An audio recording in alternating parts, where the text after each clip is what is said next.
before my relationship with marketing, I probably maybe would feel a little bit overwhelmed by that word because I just don't know that much about it, and wouldn't actually know where to even start. It's not so scary anymore. 2.5 years of working with marketing, I've got a pretty good understanding of what needs to happen.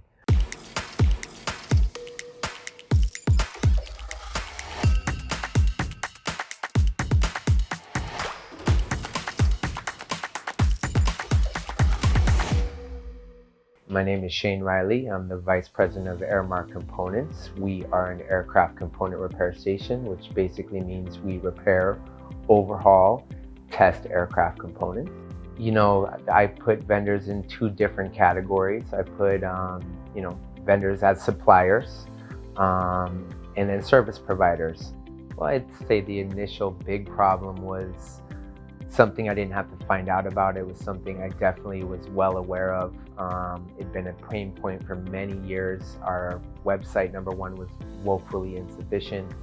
I had contracted a website designer 7 or 8 years ago in Miami. We got halfway through a project and he basically dropped off the face of the earth halfway through. So I was left kind of with the same original website, which again was woefully insufficient. I'd say 3 or 4 years ago, I contracted another website vendor who went through and made some minor edits, basically without using much of my input. I gave them the parameters and they basically took it and didn't ask for much in the form of insight or guidance. And I ended up with a website that was pretty much as bad as the original one. The way that marketing approached the business opportunity was very refreshing in that Juan had met with me 4 times before we decided to do anything together. So Juan came into my office once, we met, we sat down, we probably talked for 2 hours. He came back a couple weeks later, we sat down, strategized, talked more for another couple of hours. We had 2 more meetings. They were probably close to 2 hours long, which basically invested 8 hours of his time and effort without expecting anything in return to get to the root of our problem and present a solution before we even talked about cost, money, anything of that nature. So it was a very refreshing way to do it. By the second or third meeting, I realized that I was dealing with somebody who really cared and was going to give this issue the attention that it deserved.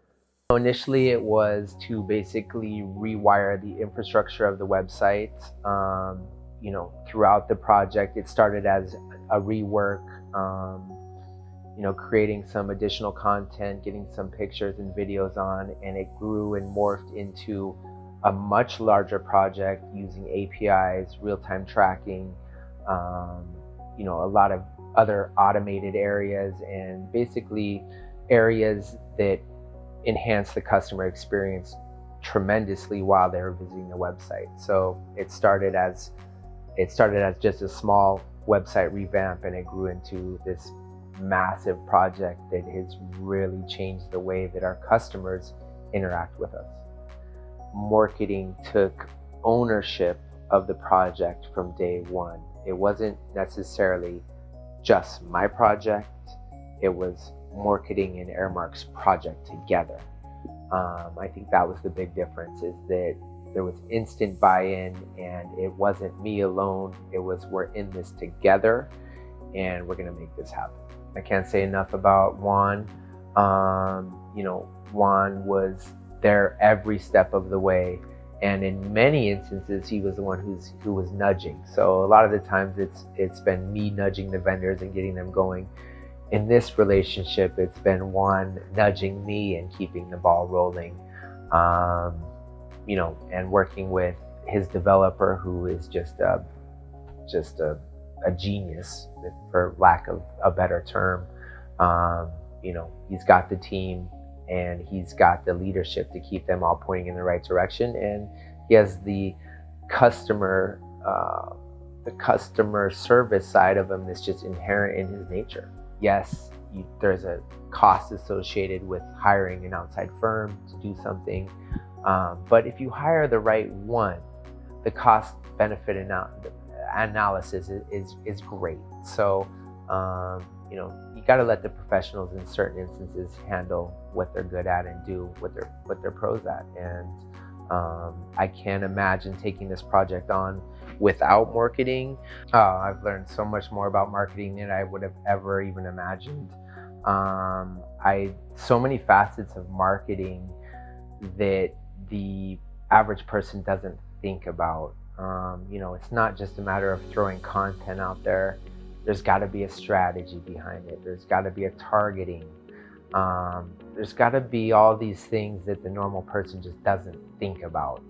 One of the main things I've learned from Juan is that marketing is somewhat of a psychological game, and in a way a sociological game that happens on a subconscious level.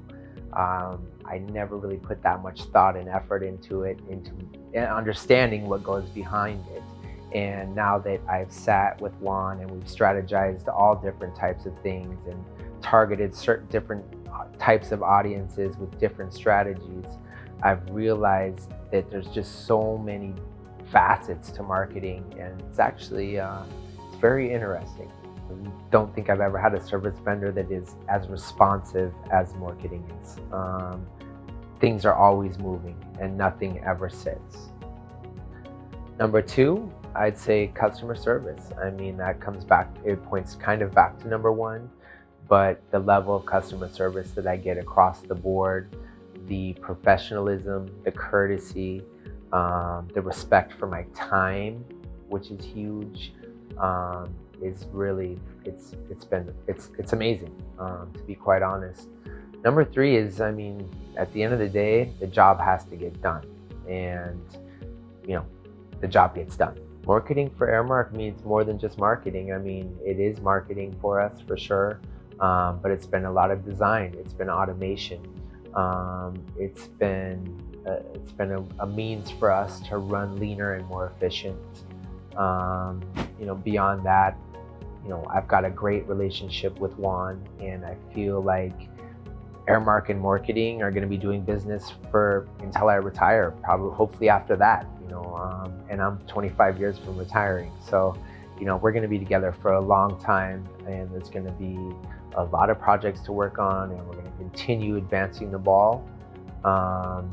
So again, marketing is one of the best vendors I've ever dealt with, and I could not be happier with the level of service that I've gotten from them.